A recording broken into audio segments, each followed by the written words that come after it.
Welcome to Neighborly. Witches, Wisdom, and Winemaking. House number 9, Little Street.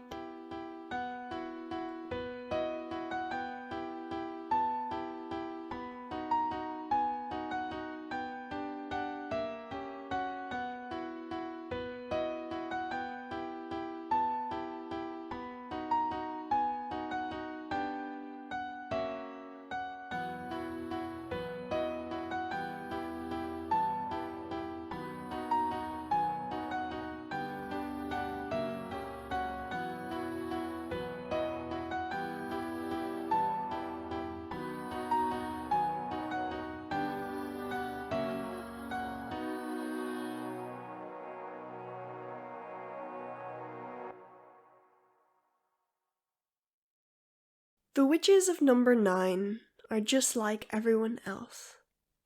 That is, if everyone else moves things with their mind and calls to the creator of the universe like they might just respond. Calliope, the first witch, is wrapped in a warmth that starts at the top of her highest curl and ends at the worn sole of her favorite pair of shoes.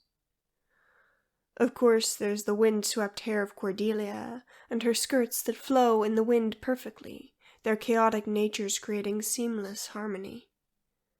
The third witch of number 9, Celeste, is out of this world in a way that can be more obvious than the other two. She is usually seen wearing billowy dresses with stars sewn throughout the piece. One look in her storm-grey eyes tells a story, unique to the individual looking. Together they live in a little lavender house, surrounded by a broad white porch, happily. The witches of house number 9 wake up at 3 a.m. It's a pleasant morning, not unlike their other mornings together. Calliope wakes up feeling the vibrations of the unknown music swirling around in her chest. Cordelia wakes up smelling like the vast ocean she once used to swim. However, Celeste wakes up with the memory of what she saw. All at once she knows that today was one of those days. It was a vision day. She looks at the warm smiles written across their features, and before she could think better of it, she leaves that vision forgotten in the night. They make their way outside and feel it. What they feel every morning they wake up. It's a force that has flowed through them for a long time. Breathing it all in, they smile and begin their morning ritual. Their hour-long dance every morning has become a normal occurrence to behold on Little Street. Should you find yourself up at the witching hour, it's best not to watch their silent dance, lest you start to hear the music as well. After 60 minutes have passed, they stop and make star tea. A fairly delicious tea, or so I've heard.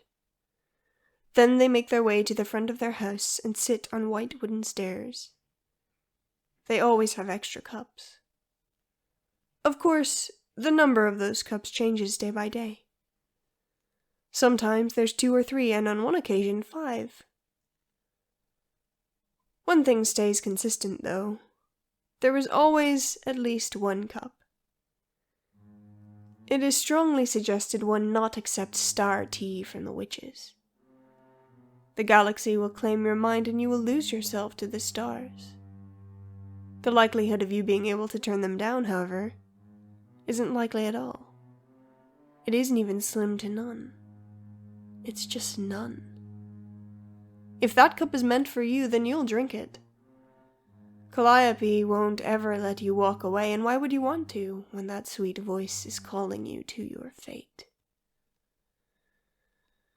After that, the 3 of them split off into different sections of the house. Calliope and Cordelia wander into the kitchen together and begin to pull out ingredients for a morning of baking. Celeste gives them each a sweet kiss and moves down to the basement. Coming down into the basement, she walks down a short hallway, past the exposed foundation of the house to reach the witch's wine-making workspace. She then starts the process of making new wine for selling. Once everything is properly set up, she falls into the simple routine until it's complete, and then heads upstairs.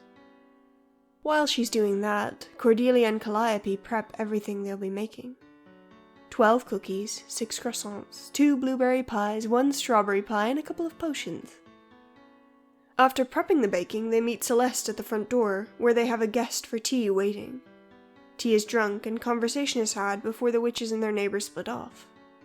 When they head back inside, Cordelia slips down to the basement in order to get the packages of bottles of wine ready for distribution. Calliope then takes the finished wine and begins her trek. She leaves behind her lovely wives, then the suburban backdrop Little Street provides.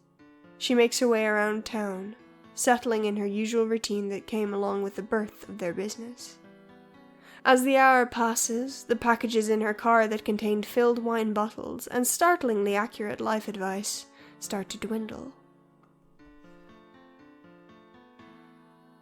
Elsewhere in the house, Celeste abruptly stops sewing the intricate pattern of stars that can be found on all the dresses that she wears. She knows what's about to happen. It's familiar in a way that only 2 other people have managed to be. Her vision swirls and then she knows. A scream pierces the air, a harrowing, gut-wrenching scream of prey being feasted upon. The scene shifts as the grotesque being of reality bleeds into a different place. In the middle of her vision lies a brick, dropped haphazardly on the ground, covered in blood.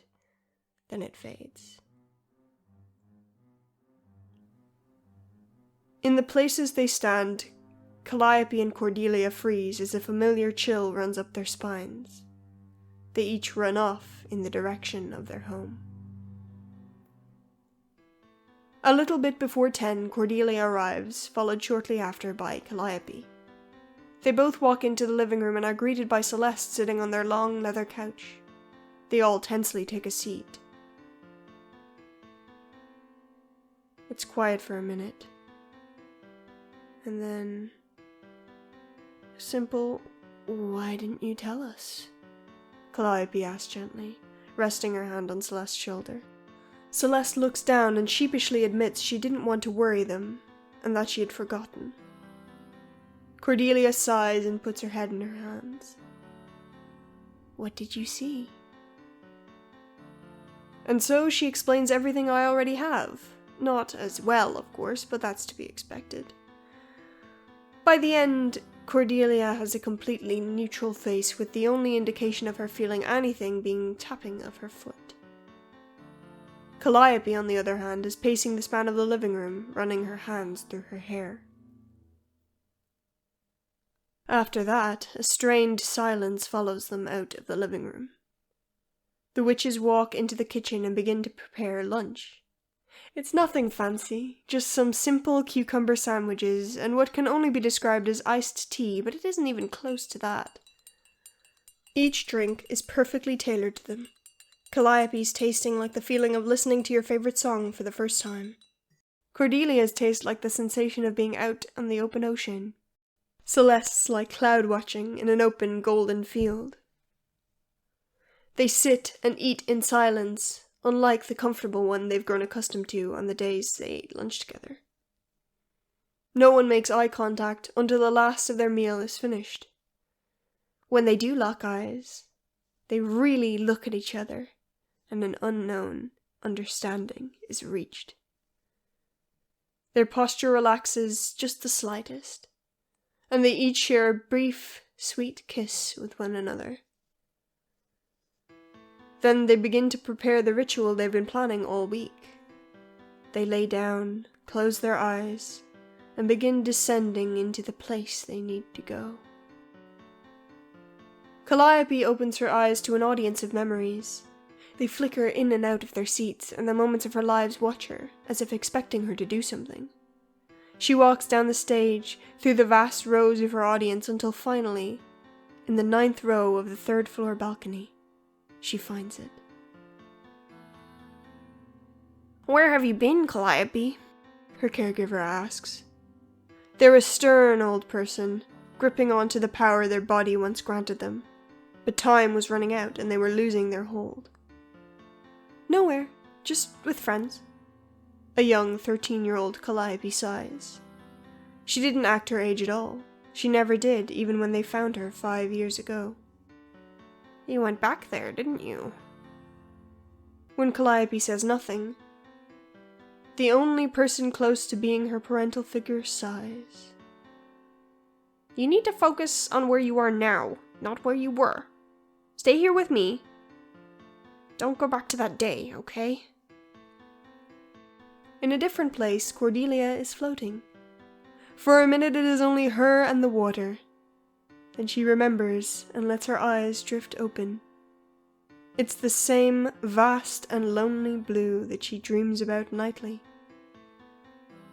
Slowly, she notices her memories drifting by her like hunters surrounding their prey. She shakes her head to herself, then starts to swim down. It takes a bit, but she gets there.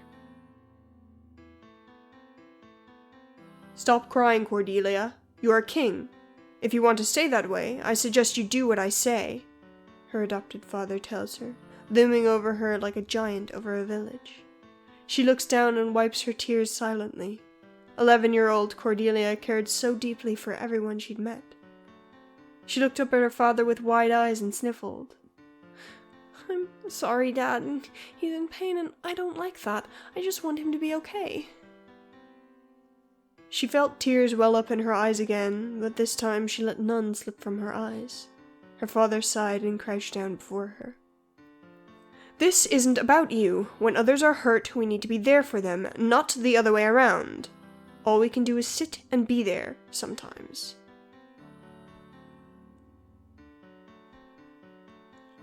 When Celeste opens her eyes, she's falling.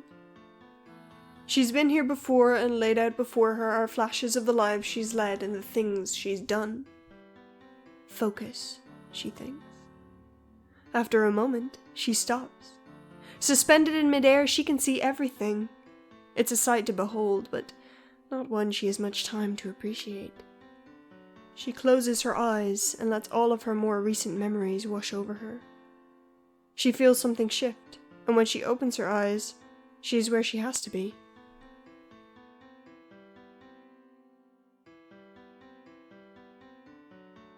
Do you see the cat? A hand moves into 10-year-old Celeste's vision. The young girl lights up and frantically nods her head yes. I see it! She giggles, and the sound is bright and clear. Never change, Celeste, the voice beside her says. It's familiar, but there's no name attached to the person. Let's stay here forever. She hears a laugh that holds no malice. This person cares dearly for Celeste. If only she knew who this was. Celeste, there are things coming. Things you need to know. We can't stay here forever, but we can stay here for now. One by one, they awake to warm sunshine peering through the glass roof, down onto them. Standing up, they speak of what memories they witnessed, and move to their garden in the back. As they tend to their grapes, a silent peace falls over them. The tension in the air and in their shoulders loosens. Anyone walking by in that moment or watching from afar could see in this moment so clearly how in love they were with one another. How they drank in each other's beauty like they had found an oasis in a desert. They finish and head back inside, hand in hand. It's dinner time at number 9, and today's main course is strawberry pancakes and some freshly squeezed lemonade. As it is prepared, the witches move around the area in a harmony one could call magical. As they do, they dance. This time to the tune of a folk song, and not the song of the universe. As they eat, music plays faintly in the background. The sounds move around the room, gliding past the witches only to swirl around and settle again. When the meal is finished, they commence cleaning up the rest of the house.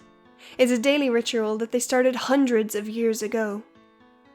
Dishes are washed, beds are made, and the whole time easy smiles rest on their faces. After cleaning up their house, the 3 of them settle into their designated hobby room.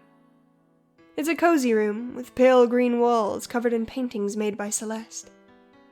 In the far left corner sits an old vintage stool that Calliope walks over to and settles on. Absent-mindedly, she begins to pluck out a familiar tune on a mandolin with a soft smile on her face. Cordelia, who's currently shuffling her deck of tarot cards, recognizes it and begins to softly sing along, followed by Celeste, who joins in with the harmony of the song and finishes her painting. After a while, the songs begin to fade, and instead they're replaced by discussions of other things and distant thunder and rain growing closer. Sleeping spells, memory spells, and the success those spells brought them. It's hard to know why they do. Inside sources say it's just for fun.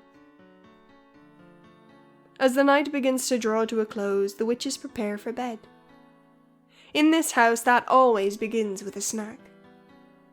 Taking the tin of cookies they made that morning, Cordelia and Calliope each grab one and wonder, whose dreams will they frequent tonight? Each night brings them to a new person. There have been times when there's a reason they go where they do, but for the most part it's just a poor, unfortunate soul with rotten luck.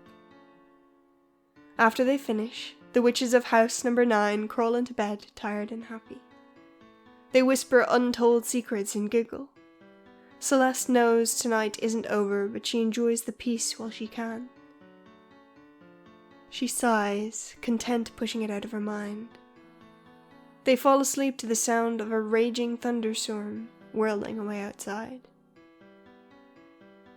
A simple, plain-looking door stands before an unseen watching figure. The only thing of note is a golden nameplate engraved with the name Wilbur. The door swings open and the door moves to where the figure is standing, paralyzed. As the door moves closer, the figure realizes it can't see what's inside. When the door finally passes over the figure, it feels so wrong. There's something wrong with that room.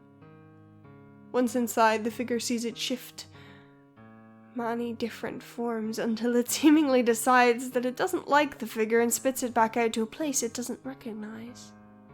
Lost and alone, the figure watches the room drift away. Good night.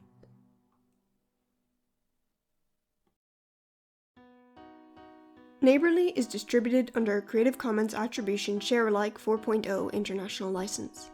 Today's house was written by Paris B. and edited by Matthew O.K. Smith, with music by Alex Schwartz and art by CloudyAppleArt. The narrator is voiced by Matthew O.K. Smith.